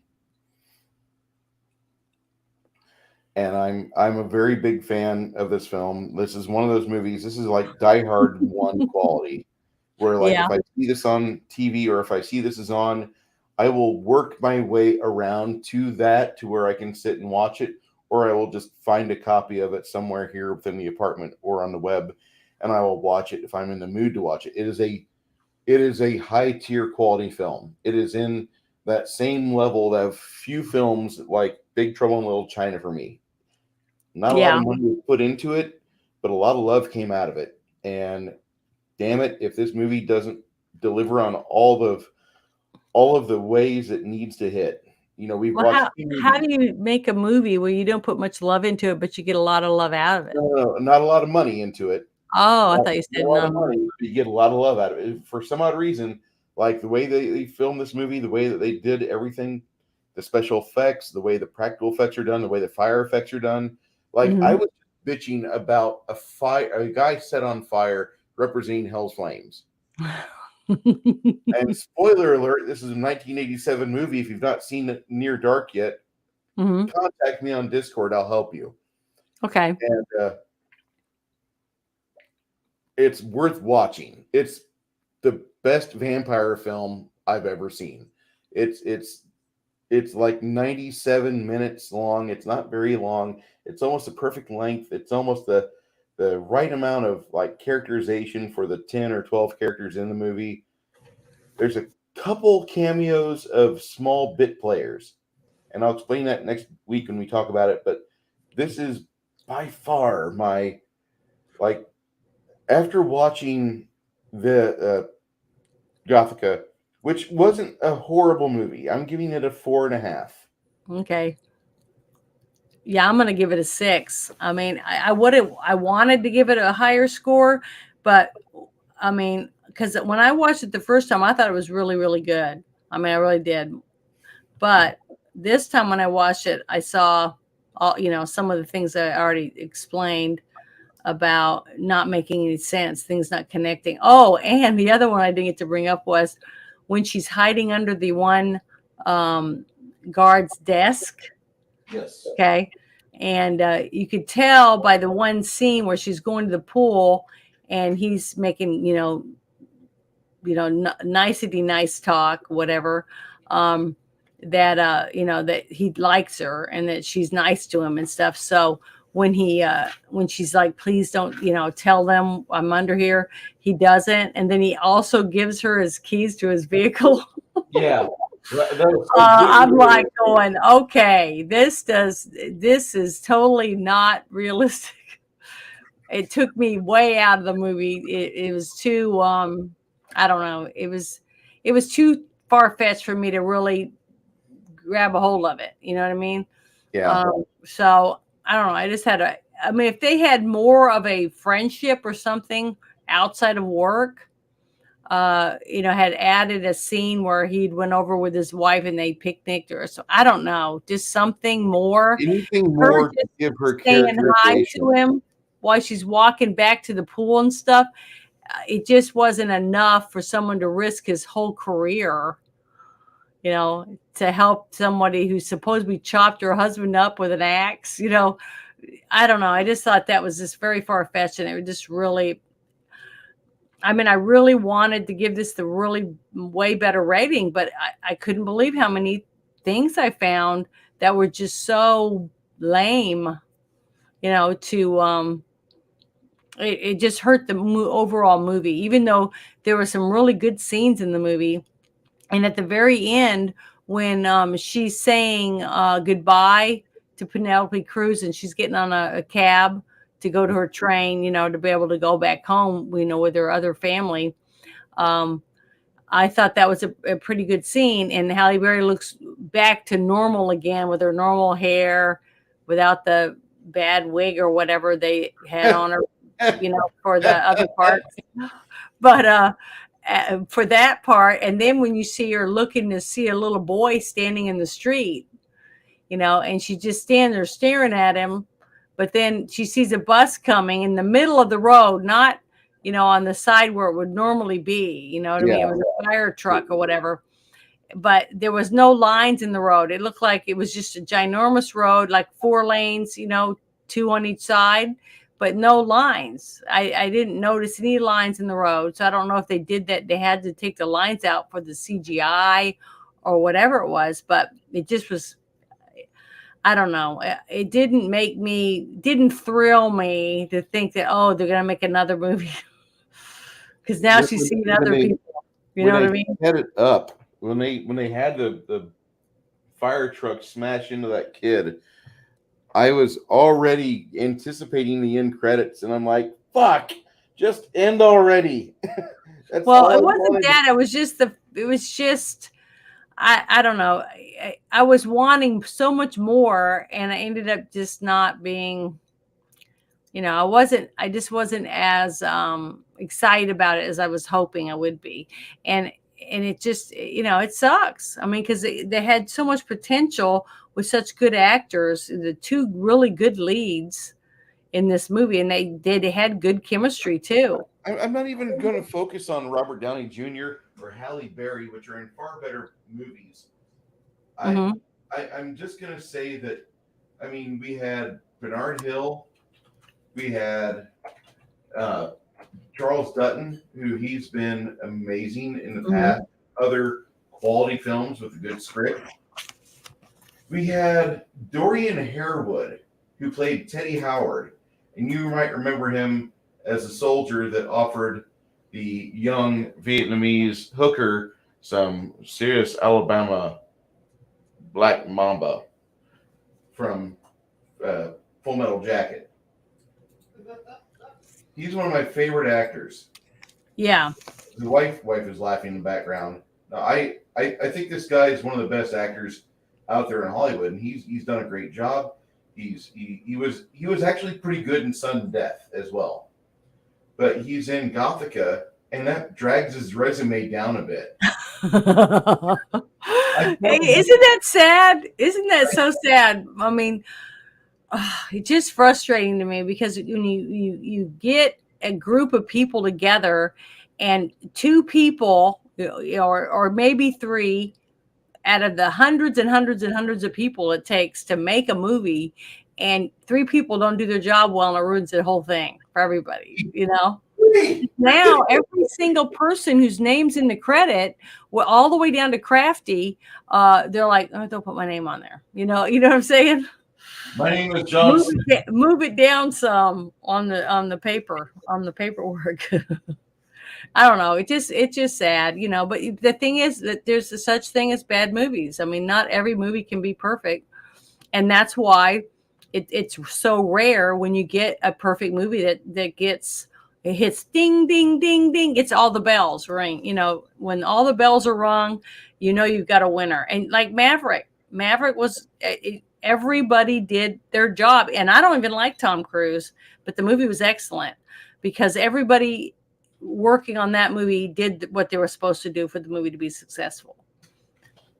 Even the editor, it's like put it together, but to me, it just shows love for the project when you have more people that are there wanting for their project to be successful.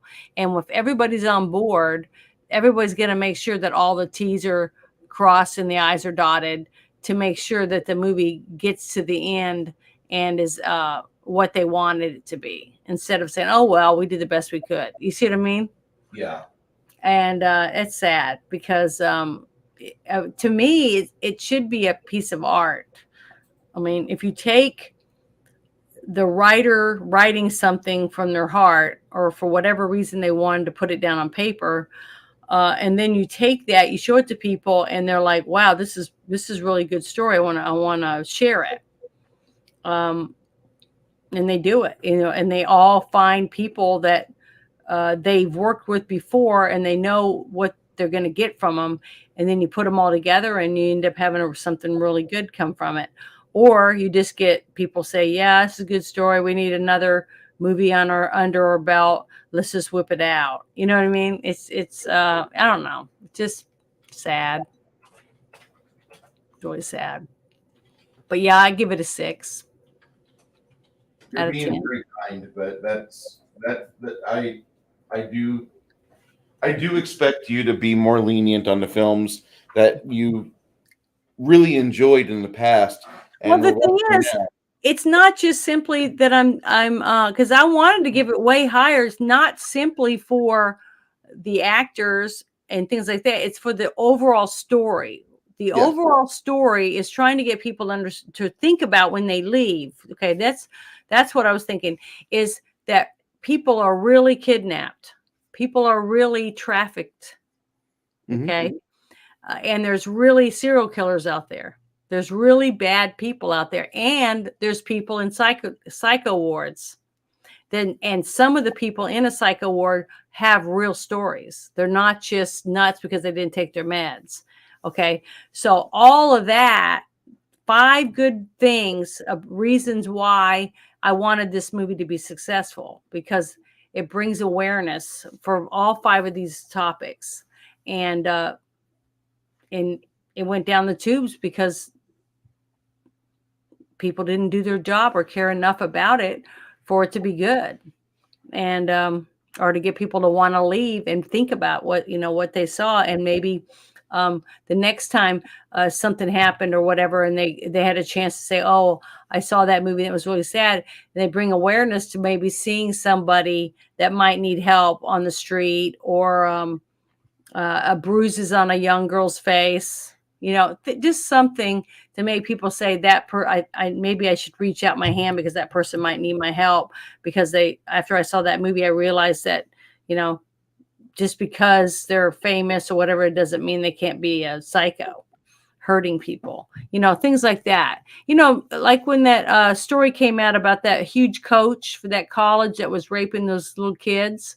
Yes. Okay. That guy walks in, he testifies in court that he walked in, heard the boy crying, and the boy's begging, please help me. And he turns around and left, knowing this little kid's getting raped, and he did nothing. But nobody did anything. That kid still got raped. And it kept happening to that kid because nobody did anything. And that's one of my huge things that I'm always very passionate about, is people need to start saying, I don't care if I'm going to lose my job, I'm going to help this kid, because I honestly believe if you do something good to help someone else, even if it hurts you at the moment because you're embarrassed that you're involved with this person that was doing these things to these kids, or whatever it is, that your reward later on for what you did is going to be worth the humiliation, or the fact that people know that you were associated with this person. But the fact that you stood up and tried to stop it, it means the world to that kid or that woman or that guy that was kidnapped. I mean, it can be a man, it can be a woman, it can be a child.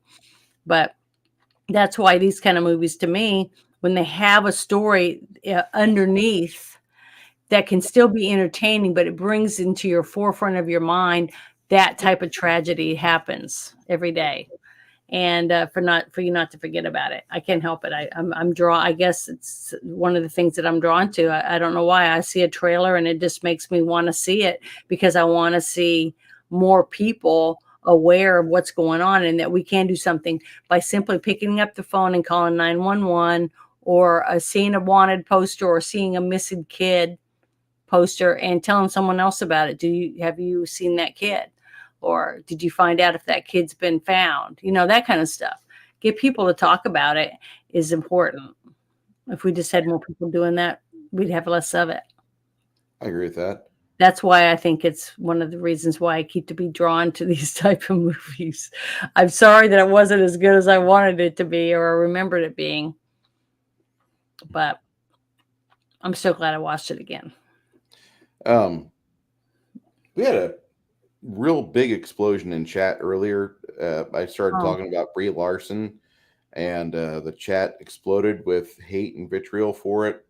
And I just want to say, as much as I can't stand her as a actress, I'm sure there's probably some redeeming quality she has. She can't be completely vapid, Hollywood leftist tart.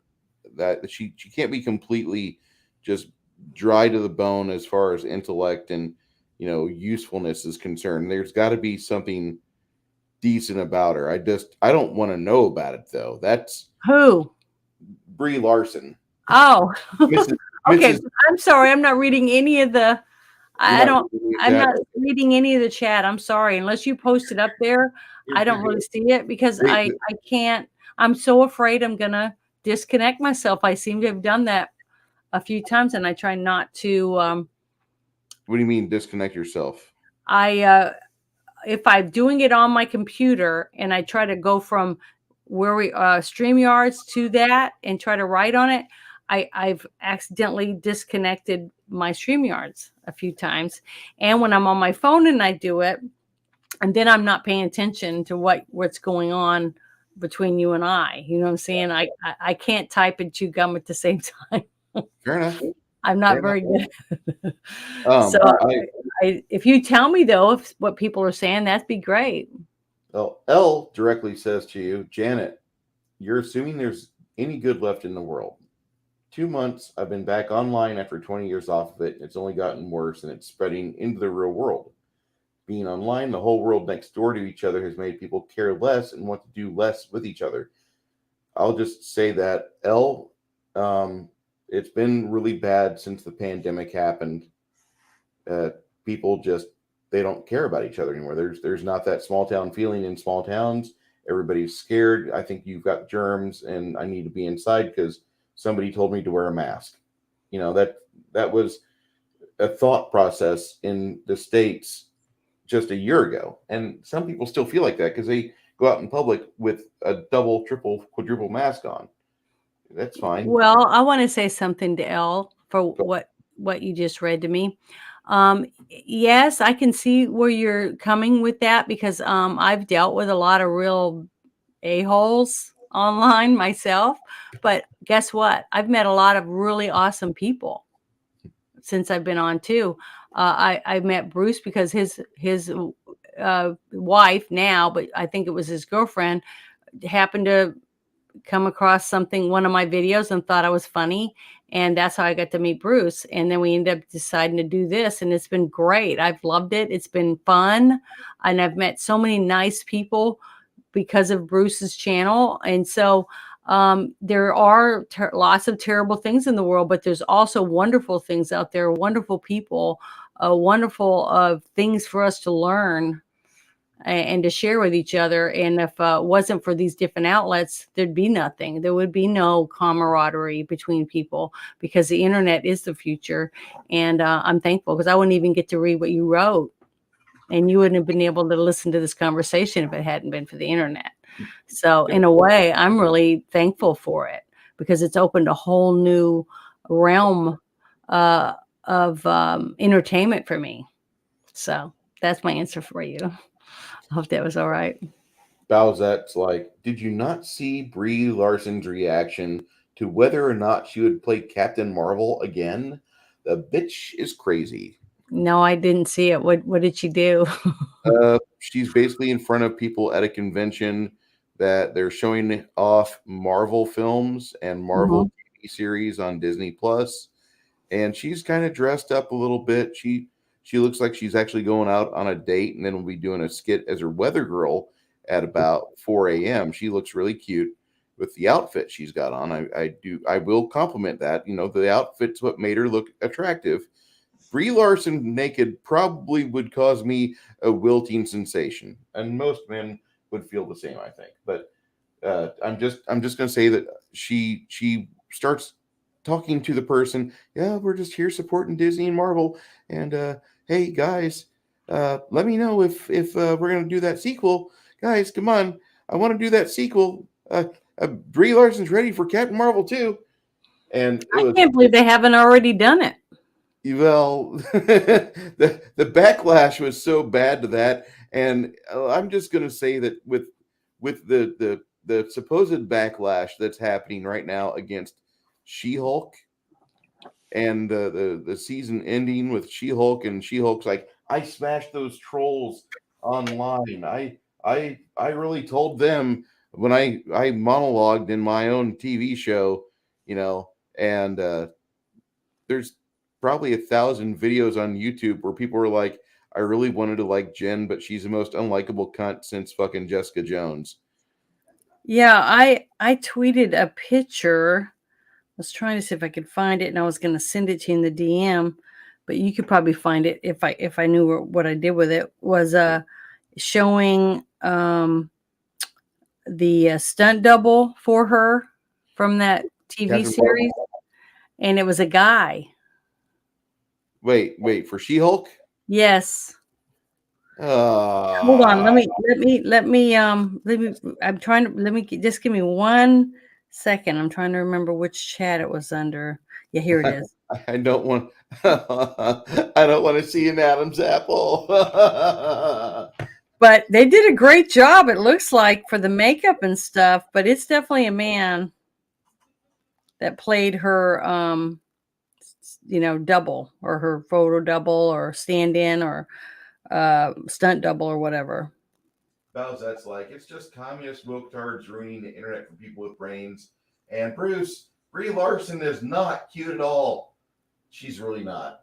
She's not cute. She's an annoying bitch. Dang. Bruce, I think it's more in social media that's done than the pandemic. Janet, there are pockets of society, but there are exceptions now, not the rule. The rule is hate, attack, repeat.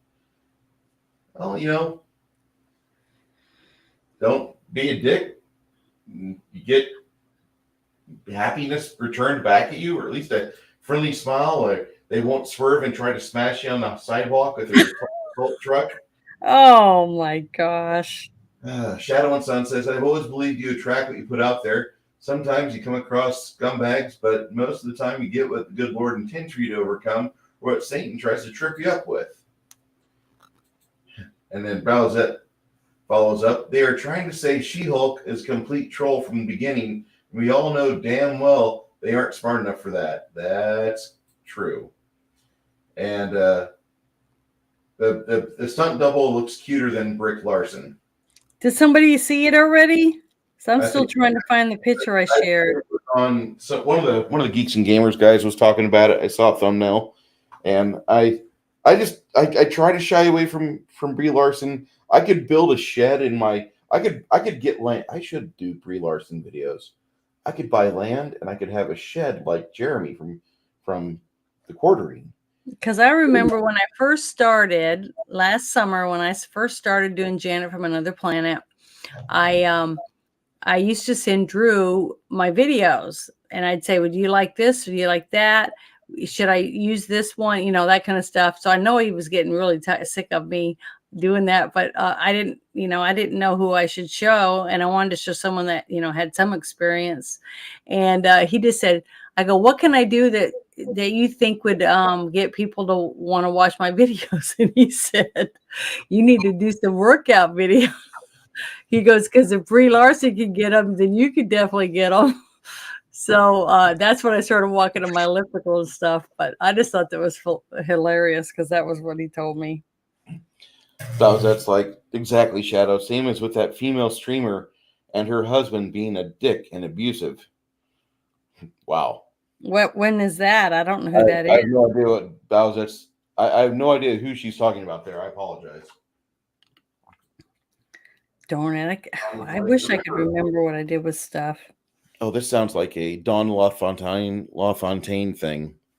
In a world remember when things look bleak, there is a guinea pig trying to connect things. Toe Nibblers, starring Tommy and the Guinea Pig Collective. Yeah, that sounds like a good one. Very dramatic. Elle says Amaranth this weekend. Okay, she's got an abusive husband. I'm not surprised. But she's got a husband. Like, I don't know, what part of like hit on streamer chick that's married, why can't there's plenty of single ones out there. Yeah, that chick. Bowser's like, I never watched her, so I don't remember her name. She's very completely bland, and she's a product. She is a plastic product that came out of a surgeon's office.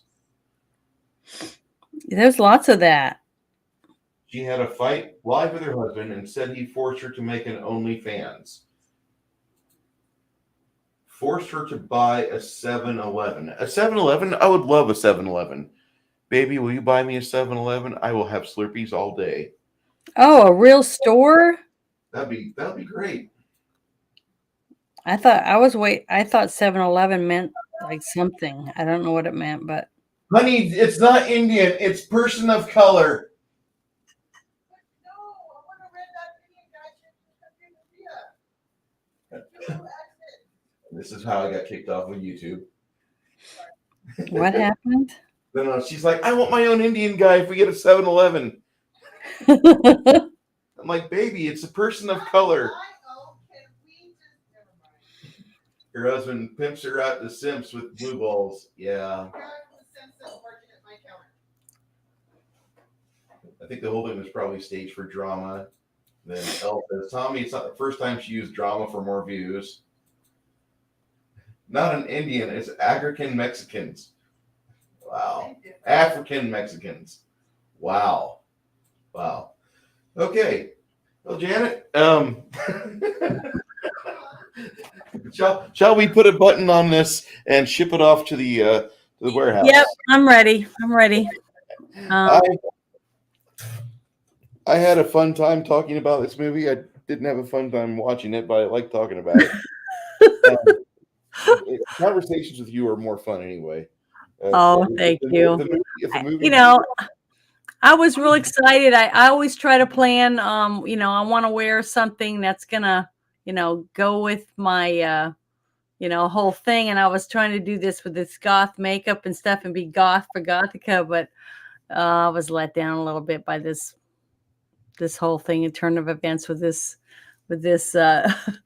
overall effect of this movie. I mean, I really was shocked how many things I found wrong with it. I really did. It suffers a lot of things. There's a lot more, I think, on the back end of the movie than where the actors were at. There's very few portions of the movie that I felt were low in quality because the actor didn't hit it.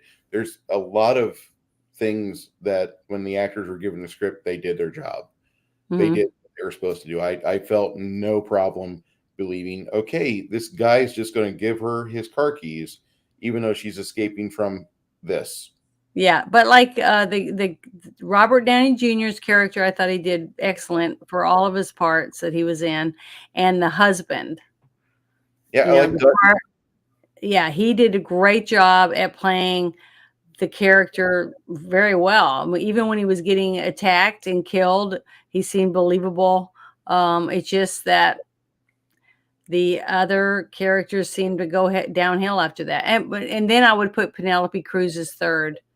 So those were the top three actors in the movie to me, for a traumatic, sad, tortured character. I thought she did a really good job.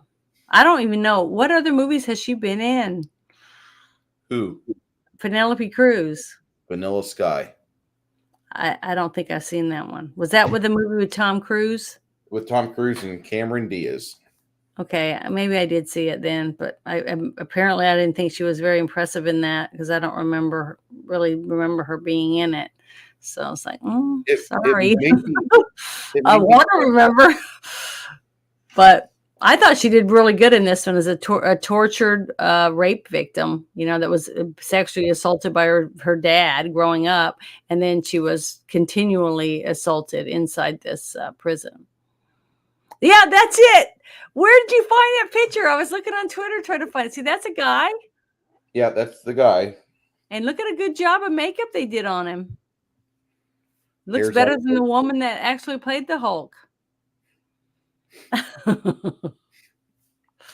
I made a comment on it. I said, damn, if I wish that, people like me could afford, to have those people fix me up on a daily basis. Hell, I'd be a runway model or something.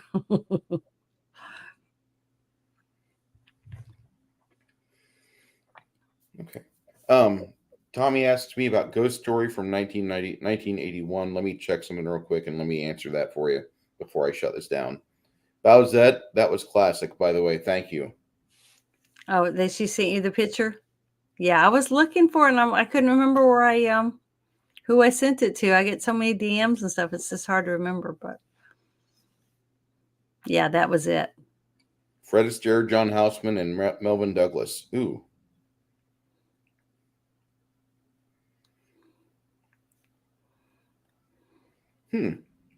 Two generations of men find themselves haunted by the presence of a spectral woman. When the son of one of the elderly men returns to his hometown after the brother's mysterious death, they attempt to unravel her story.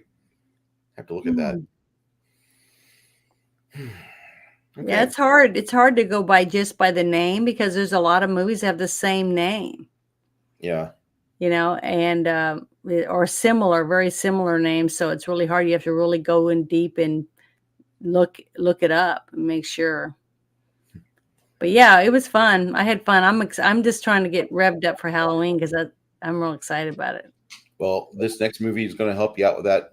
The next movie for next week is Near Dark. So we're going to be watching Catherine Bigelow's magnum opus for next Monday night. Janet, you want to walk us out? What do you mean? Say goodbye for us. Oh, thank you everyone for coming and joining us as we discuss the movie Gothika. I wish it'd been a little bit better than what I remembered years ago, I guess, when I watched it. But it was still pretty good. I mean, I've seen worse. So if you still want to see it because you like Halle Berry, or you like Robert Downey Jr. because he does a very good job in this movie, I recommend you watch it, because it's not too bad if you're like a little bit of thrill. It's not a slasher film at all. So, but if you like ghosts, go for it. You might really enjoy it. And thank you for joining us tonight. I hope you come back next week. Right?